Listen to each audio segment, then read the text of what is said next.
Fear is not the enemy. It is the compass. Where your fear lies, there too lies your greatest growth.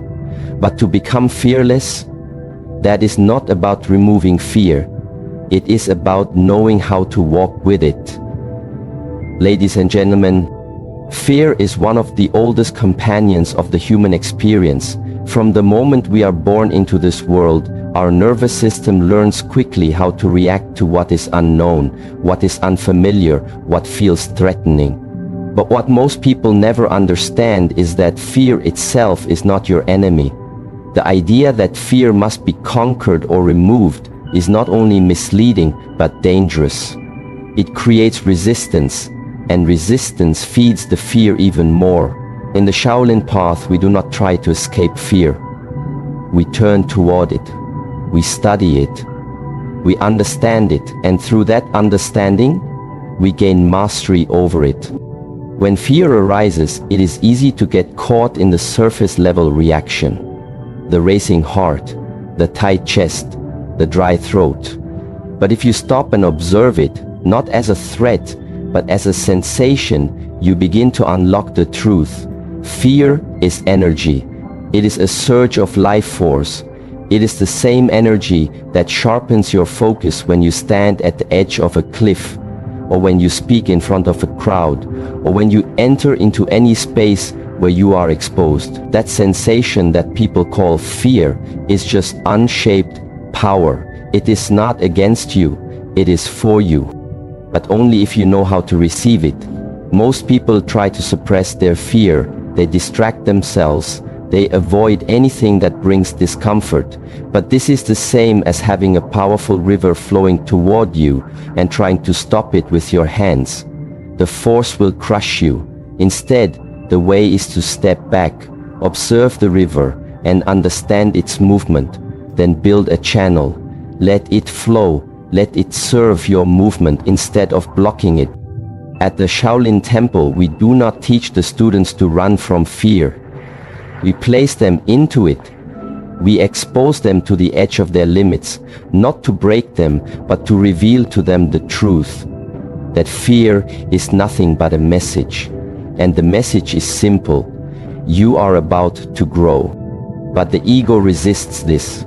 The ego wants to stay in control. It wants safety, certainty, repetition. It does not want to step into unknown territory.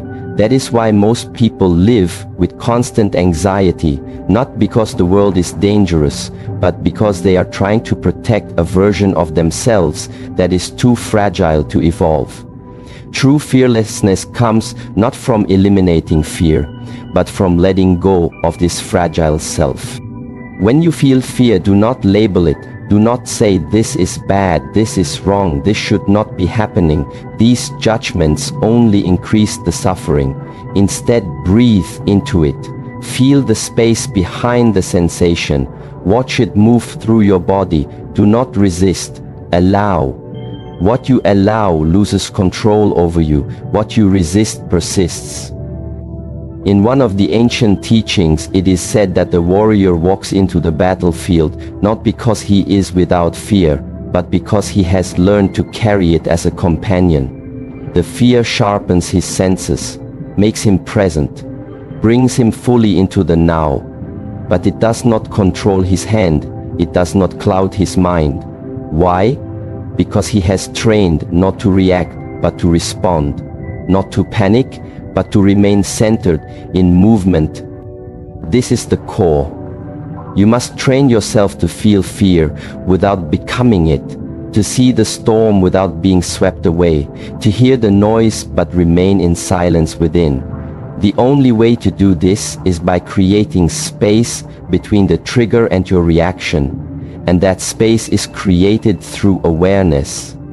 Awareness is cultivated through stillness, through watching the breath, through repetition, through letting go, through daily practice, through discipline. You cannot become fearless by wishing for it. You must train your body, your mind, and your spirit to move as one, even in the presence of fear, especially in the presence of fear. In many of my teachings, I remind students of a simple truth. You are not your thoughts. You are not your emotions. You are not even your fears. You are the one who observes all of these. When you return to this center, you remember that fear is just a visitor. It comes and goes. But you remain. The mind plays tricks. It tells you that fear means stop, that fear means danger, that fear means turn back. But often the fear arises not because something is wrong, but because something is changing, because you are expanding, because you are about to touch a part of life you have never touched before. So many people never grow because they mistake the signal for the stop sign. They think fear is telling them to run, but fear is telling you to pay attention, to be present, to move with awareness, to trust your training, to open yourself to the unknown. This is why fear is a gift, because it shows you exactly where your work lies. It points you to the edge of your current self, and that edge is where transformation begins. You cannot evolve by staying comfortable. You cannot become free by avoiding the feeling. You become free by going through it with clarity, with strength, with awareness. There is no secret technique to this, no shortcut.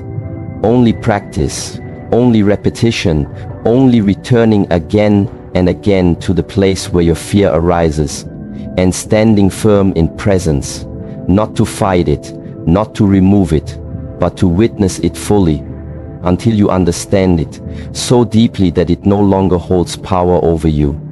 This is how you become fearless in any situation, not by becoming harder, but by becoming clearer, not by resisting fear, but by seeing it for what it truly is. Energy that is waiting to be shaped into strength. And this is where your training truly begins. To become fearless is not to remove fear, but to remain unmoved by it. And this is only possible when you cultivate stillness within yourself. Stillness is not the absence of noise, but the ability to stay centered when the noise is loud. It is not about standing in a silent room, but remaining present when the world around you is in motion. Stillness is mastery, and fear cannot survive in a mind that is still. Most people confuse reaction with strength. They think quickness means power, but the one who moves fast without awareness is not powerful, only impulsive. You see, in the training halls, we do not only train the body to move, we train it to stop. We train the student to hold a posture until their legs tremble, until the thoughts scream to escape, and in that moment, they meet the chaos within, and if they can stay without reacting, they begin to find the doorway to fearlessness. Fear often arises in moments where we feel we must do something immediately, we must fix, we must speak, we must act. But the truth is, action without clarity leads to more fear. So we train not to act from fear, but from understanding. Stillness gives you that understanding. It is the space between the stimulus and the response. In that space you find your power. Imagine walking into a room full of tension, people waiting, eyes watching, maybe even expecting you to fail. If your mind is not trained, it will start racing. Your breath will become shallow. Your body will begin to tighten. You will feel the need to prove yourself, to say something, to move quickly. But if you have cultivated stillness, you will not be pulled by that energy. You will remain rooted in your breath, in your body, in your intention. And in that state, fear has no opening to enter. Stillness is not laziness, it is discipline of the highest form. It means you have chosen not to be pulled by every emotion, not to be hijacked by every thought, not to chase every reaction. It is not suppression, it is presence, and presence is what makes you dangerous to fear. This type of presence is trained, not imagined. You must build it slowly, through breath, through silence, through movement and non-movement. When we sit in meditation, the body still, the breath deep. The thoughts arise like waves. Some bring fear, some bring doubt, some bring anger. We do not chase them. We do not push them. We observe and return to the breath every time. You return to the breath, you are reclaiming your power from fear. Fear thrives in the future, in what might happen, what could go wrong. But stillness lives in the now. And nothing is more powerful than being completely here. This moment does not contain fear. It contains sensation, breath, possibility. The moment fear enters the mind, it pulls you away from this moment into illusion. But if you are trained in presence, you will feel that shift. And instead of going with it, you will return. You will reclaim the now. You must train this every day, not only when things are easy, but especially when they are not. When the heart is racing, when the decision is difficult, when your name is called, when your hands tremble, this is the moment to breathe deeper, to go slower, to remember that stillness is the foundation of clarity, and clarity is the beginning of fearlessness. If you react too soon, you may miss the truth. If you speak too quickly, you may regret your words. If you move too fast, you may move in the wrong direction. Stillness does not mean you do nothing. It means your action rises from awareness, not from panic. It means your words are chosen from understanding, not fear. It means your presence speaks louder than your effort. A fearless person is not someone who never feels afraid. It is someone who has trained themselves to remain calm in the face of fear. Not calm in the face of safety that is easy, but calm in the presence of pressure. Calm in the face of uncertainty. Calm while others panic. That calmness is the real power. And it can only come from inner stillness. There is a reason why in the old teachings the masters would sit for hours before making a single decision. Not because they did not know what to do, but because they refused to act from the wrong place. They understood that action rooted in fear creates more fear. But action rooted in stillness creates alignment, and alignment leads to the right outcome, every time. You must practice this every day. When you wake up, sit for a moment before reaching for your phone. Feel your breath when you are challenged by someone. Pause before you respond. Feel your body when you are nervous before a big step. Feel the ground beneath your feet. Remind yourself you are here. This moment is real. Fear is a projection, but you are here now. The more you practice this, the more you begin to notice that fear cannot stay in a body that is calm. It cannot live in a breath that is steady. It needs movement. It needs chaos. It needs you to panic when you refuse to panic. When you return to stillness, fear has nothing to hold on to. It passes. And what remains is your true self, the self that is beyond fear. Stillness is not something you wait for. It is something you cultivate like fire. It must be tended like a garden. It must be nurtured. The more you train, the stronger it becomes, and the stronger your stillness, the weaker your fear, until one day you find yourself in a situation that once made you tremble, and instead of shrinking, you expand. You feel the energy of fear arise, but you do not resist it, and you do not react to it. You let it move through you, and you remain still, and in that stillness you find strength you did not know you had. That is when you realize you have become fearless, not because fear disappeared, but because it can no longer shake the foundation you have built within yourself. And this is how presence becomes your protection. The reason most people never move beyond their fear is because they wait for comfort before they act. They wait for the perfect feeling, the perfect timing, the perfect condition. But this is the lie they have been told, that you must feel ready before you move. The truth is very different. The truth is that fearlessness is born through discomfort. It is in choosing the fire willingly that your character is shaped. Your confidence is forged. Your spirit is tested and refined. When you avoid discomfort, you choose safety, and when you choose safety, you stay small. There is nothing wrong with rest or peace, but if you build your life around avoiding difficulty, you are also building a life that avoids growth. Fear hides in comfort. It multiplies in softness. The more you avoid the sharp edges of life, the weaker your inner world becomes, and the more fragile your strength, the easier you are to break. At the Shaolin Temple, our training is not just physical. We are not just building the body.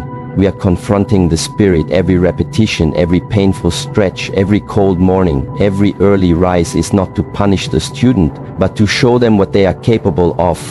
They must see that they can endure what they once believed they could not. They must learn that pain is not their enemy, that sweat is not their limit, that trembling is not the sign to stop, but the sign to continue. When you walk into discomfort voluntarily, something shifts in you. The body wants to stop, the mind wants to run, but you stay, and in that staying something wakes up. It is your inner self, the part of you that was never afraid, the part of you that has been buried under years of ease and excuses. That version of you is not emotional, it is not panicked, it is not seeking permission. It is still, it is strong, it is clear. You do not become fearless by avoiding what scares you. You become fearless by choosing it again and again, until it holds no weight. You speak when your voice shakes. You step forward when your legs are unsure. You expose your truth when everything in you wants to hide. And you do this not once, but every day. And with each step into the flame, you burn away the illusion that fear was ever stronger than you. Discomfort is not suffering. Suffering is what happens when you believe you should not be uncomfortable, but discomfort itself is neutral. It is feedback, it is the teacher. You have been trying to avoid, and the longer you avoid it, the more it controls your life. There is no wisdom in ease, there is only familiarity and repetition. But wisdom comes from stepping into situations that stretch you, that reveal your weakness, that test your resolve, and that force you to evolve. So many people live their lives trapped, not because they are weak, but because they refuse to be uncomfortable. They fear failure, so they never try. They fear rejection, so they never speak. They fear being seen, so they hide behind performance. But the ones who grow are not the ones who feel ready. They are the ones who go into the fire because they know the fire will show them the truth. When you sweat, you learn. When you struggle, you adapt. When you fall and rise again, you gain something that no book can teach, no video can give, and no speech can implant. It is earned through contact. It is earned through discipline. It is earned through choosing the path most will never walk. This is why discipline is a gift, not a prison, because it forces you to move when you don't feel like it. It forces you to push when your body wants to rest. It forces you to lead when your mind wants to follow.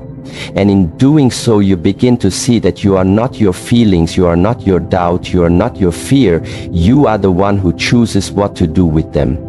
Imagine this, you are standing in the cold, your body says go back, your mind says it is too hard, but something in you says stay, stay, and breathe, stay, and move, stay, and face what you fear. And when you do, a shift happens. You have proven to yourself that you can remain grounded even when everything in you wants to run. And that proof builds your power. Every day you are given a choice, the easy way or the way that strengthens you, the comfortable decision or the one that shapes your character, the safe path or the path that makes you sharp. Each time you choose, the fire you make fear smaller. You remind it that you are in charge. You remind it that you can feel discomfort without being controlled by it. The greatest warriors are not those who feel no fear. They are those who have trained their nervous system to stay relaxed under pressure, to breathe deeply in the storm, to move with intention when others are frozen. That kind of person is not born, they are built. And they are built through discomfort. You will not find this strength in theory. It cannot be downloaded, it cannot be inherited. It must be lived and it must be earned. There is no shortcut. there is only repetition, there is only deliberate exposure to challenge again and again, until you stop seeing challenge as something to avoid and begin seeing it as a signal to rise, to become fearless in any situation. You must learn to run toward the fire, not away from it, not because you enjoy the pain, but because you know who you become on the other side of it. That version of you is not fragile. That version is not easily shaken. That version has met the worst and stood tall anyway. So, discomfort becomes your ally. It becomes the place where your real self is forged. And your fear fades, not because it disappears, but because you have trained your mind to stay calm, your breath to stay steady, and your spirit to stay open, even when the world is pushing back. And this is how discipline burns away the illusion of fear. Fear has power over you only when you believe it is real, only when you trust the illusion more than your own truth. The secret they never tell you is that most of your fear is not created by the moment you are in it. It's created by the story you attach to it. The mind does not fear the situation. It fears what it imagines the situation means. It creates images, outcomes, consequences, and those images are what control you, not the reality itself. The moment you begin to question those stories, everything changes, because fear cannot survive in clarity. It needs confusion, it needs distortion, it needs you to believe that you are powerless. So the question is not how do I become fearless? The real question is, what lies am I believing about myself that allow fear to exist in the first place? You were not born afraid, you learned it. You were not born thinking you are small or incapable or unworthy. Someone gave you that belief and you accepted it. But if you can learn fear, you can also unlearn it. And the way to do that is to question it directly, to take it apart, piece by piece, and see what it is made of. When a student at the temple says they are afraid of failure, we do not tell them to be brave. We ask them what failure really means to them. When they say they are afraid of being judged, we ask them why judgment holds so much weight for them. Because in every fear there is a hidden belief that must be exposed. And once it is exposed, it begins to lose power. Fear says, what if I'm not good enough? Clarity says, good enough for what? Fear says, what if they laugh? Clarity says, why does their laughter matter? Fear says, what if I try and fail? Clarity says, failure is feedback, not finality. Every fear can be broken apart this way. Every fear hides a belief, and every belief can be examined with awareness. And this is why self-inquiry is a weapon stronger than any sword. The reason this is hidden from most people is because the world profits from your fear. Fear keeps you quiet. Fear keeps you buying, fear keeps you doubting, and so they teach you to escape it, distract from it, numb it, but never to confront it, never to ask it what it really is, never to sit with it long enough to see through it. But if you are serious about becoming fearless, you must be willing to sit still and look directly at the stories you tell yourself. Because the story is what gives fear its energy, and most of the time that story is old. Maybe it came from childhood, maybe it came from failure, maybe it came from a single moment of pain, but it became a lens through which you started to see everything, and that lens distorted your reality, and now you are reacting not to what is real but to what you believe might happen, and that belief is stealing your strength. To be fearless is to be honest. Not blindly brave, not reckless, but radically honest. To say, I feel fear, and I am willing to understand it. To say, I do not know what will happen, and I am still willing to show up. To say, I have lived under this story for years, and now I will rewrite it. That is the secret they are hiding from you. That your freedom does not come from defeating fear. It comes from seeing it clearly. Because what you see, you can navigate. What you see, you can move through. What you see, you can grow beyond. But what remains hidden will always control you. So you must begin asking yourself, what story am I living by? Is it mine, or did I inherit it from someone else? Does it reflect my truth, or does it reflect my fear? And if I could drop that story, who would I become? What would I do? Who would I be in the world without that weight holding me back? This is the real training, to observe your mind without judgment, to